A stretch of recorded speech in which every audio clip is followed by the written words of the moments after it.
இந்த பஞ்சு போன்ற குதிரவாளி களி எப்படி செய்கிறதுன்னு பார்ப்போம். இப்போ நம்ம குதிரவாளி களி தான் பண்ண போகிறோம். இதுக்கு நான் 1.5 டம்ளர் குதிரவாளி மாவு மிஷினில் திரிச்சது, அப்படி பச்சையாக திரிச்சது தான் எடுத்து வச்சுருக்கேன். இது இந்த மாவு வந்து 3 பங்குனா உளுந்து வந்து 1 பங்கு, அந்த மாதிரி நான் எடுத்து வச்சுருக்கேன். இது வந்து வறுக்காத உளுந்து, நம்ம வறுத்தும் யூஸ் பண்ணிக்கிடலாம், வறுக்காததும் யூஸ் பண்ணிக்கிடலாம். இப்போ இது மொத்தமாக சேர்ந்துச்சுன்னா 2 டம்ளருக்கு வருது. நான் இதுக்கு தேவையான அளவு உப்பு எடுத்து வச்சுருக்கேன். இப்போ இந்த 2 டம்ளருக்கு நான் 4 டம்ளர் தண்ணி எடுத்து வச்சுருக்கேன். இப்போ இதை மிக்ஸ் பண்ணிக்கிடலாம். இப்போ நம்ம சட்டி எதுவும் ஆன் பண்ணலை. இப்போ இந்த குதிரவாளி மாவு, உப்பு, இந்த உளுந்து மாவு எல்லா மிக்சரையும் இந்த சட்டியில் நம்ம போட்டுட்டு, நம்ம தண்ணி வச்சுருந்தோம்ல 4 டம்ளர் தண்ணி, அதில் ஃபஸ்ட்டு 3 டம்ளரை ஊற்றிக்கிடலாம். நல்லா கரைச்சிட்டு அப்புறம் இன்னொரு டம்ளர் ஊற்றிக்கிடுவோம். இப்போ நான் இந்த 3 டம்ளர் ஊற்றி இது மாதிரி ஒரு ஸ்பூன் ஏதாச்சும் வச்சு நீங்கள் கட்டி இல்லாமல் ஃபஸ்ட்டு நீங்கள் கரைச்சி எடுத்துக்கோங்க.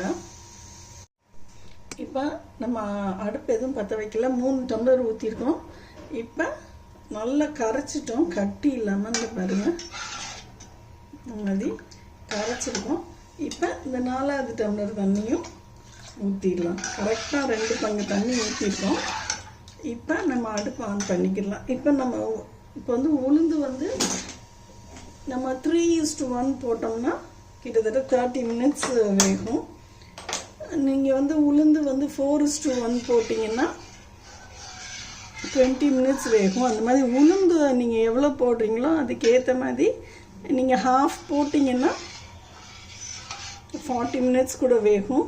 இந்த மாதிரி வேகும். நீங்கள் இப்போ இதை அடுப்பை நீங்கள் சிம்மில் வச்சுட்டு ஒரு மூடி போட்டு மூடிடுங்க. இந்த மாதிரி மூடி வச்சிடறோம். அது பாட்டுக்கு வேகட்டும். அடுப்பு வந்து சிம்மில் இருக்குது, ரொம்ப ஹைலெலாம் இல்லை. அது பாட்டுக்கு வேகட்டும், நம்ம கிண்டு தேவையில்லை. அது பாட்டுக்கு வெந்து முடியட்டும். 1/2 hour கழித்து பார்ப்போம். இப்போ நமக்கு ஒரு 20 நிமிஷம் ஆயிருக்கு. நம்ம திறந்து பார்க்குறோம். இந்த மாதிரி இருக்குது. நம்ம இது வரைக்கும் நம்ம கிண்டவே இல்லை, திறக்கவே இல்லை. இப்போ தான் நம்ம ஃபஸ்ட் டைம் எடுத்து நம்ம கிண்டுறோம். லைட்டாக கிண்டி விட்டுட்டு இங்கே பாருங்க, 20 நிமிஷம் கழிச்சு தான் நம்ம கிண்டவே ஆரம்பிக்கிறோம். நல்லா அந்த தண்ணி எல்லா பக்கமும் ஈவனாக வர விட்டுட்டு திருப்பி நம்ம மூடி வச்சிடலாம். இன்னொரு 10 நிமிஷம்.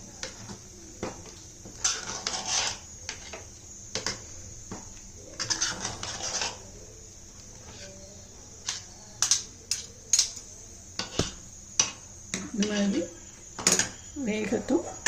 இன்னொரு 10 நிமிஷம் ஆகட்டும், வேகட்டும். இப்போ கரெக்டாக நமக்கு 1/2 hour ஆகிருக்கு. இப்போ திறந்து பார்ப்போம். நம்ம எதுவுமே கிண்டலை. இப்போ இன்னும் இது கொஞ்சம் வேகணும்.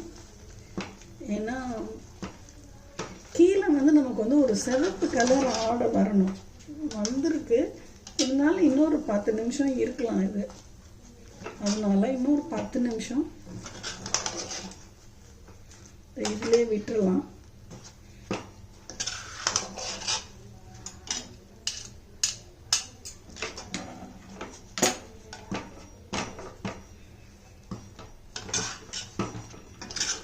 இன்னொரு 10 மினிட்ஸ் கழிச்சு வந்து பார்ப்போம்.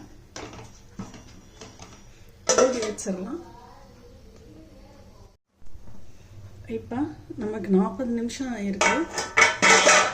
களி பாருங்க, நல்லா வெந்திருக்கு. ஒரு நல்ல ஃபார்ம்டு கன்சிஸ்டன்சி வந்திருக்கு.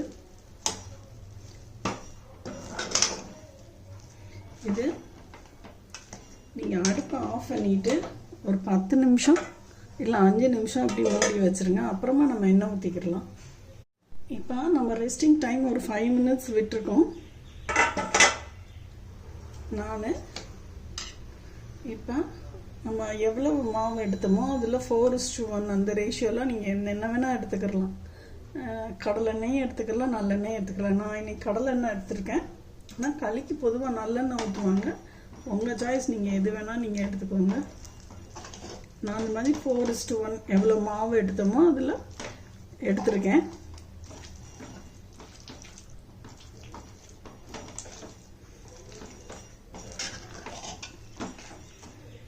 நல்லா அந்த மாதிரி பண்ணிட்டு நமக்கு இன்னும் கொஞ்சோண்டு எண்ணெய் இருக்குது. இதை நம்ம வந்து அந்த கரண்டியில் ஊற்றி இதில் நம்ம எடுக்கிறதுக்கு யூஸ் பண்ணிக்கிடலாம். அதனால் இதை அப்படி வச்சுருக்கேன். நல்லா பெரட்டிட்டு நம்ம இப்போ ஷேப் பண்ணிக்கிடலாம்.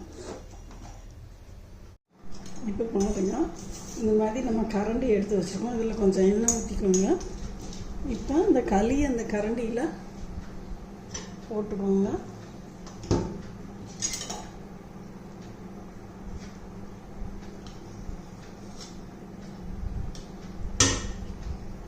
நல்லா எண்ணெயை தொட்டுட்டு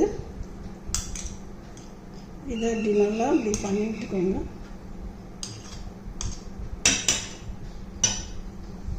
பாருங்க, இப்படி பண்ணியிருக்கோம். இப்போ பாருங்க எப்படி வந்து விழுந்துருக்கு நம்ம களி. இதே மாதிரி இன்னும் 2 பண்ணிக்கிடலாம். இப்போ நான் இதில் கொஞ்சோண்டு எண்ணெய் ஊற்றிருக்கேன். இந்த களியை எடுத்து வச்சுக்கோங்க.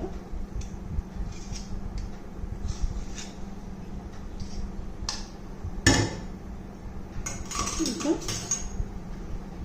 இதில் லைட்டாக அந்த மாதிரி எண்ணெய் ஊற்றி இந்த மாதிரி ஏன்னா ஒட்டாமல் இருக்கிறதுக்காக அந்த ஷேப்பு இப்படி பண்ணிக்கோங்க. பண்ணிவிட்டு பாருங்க அழகாக வந்திருக்கு. நோன் பண்ணிக்கலாம்.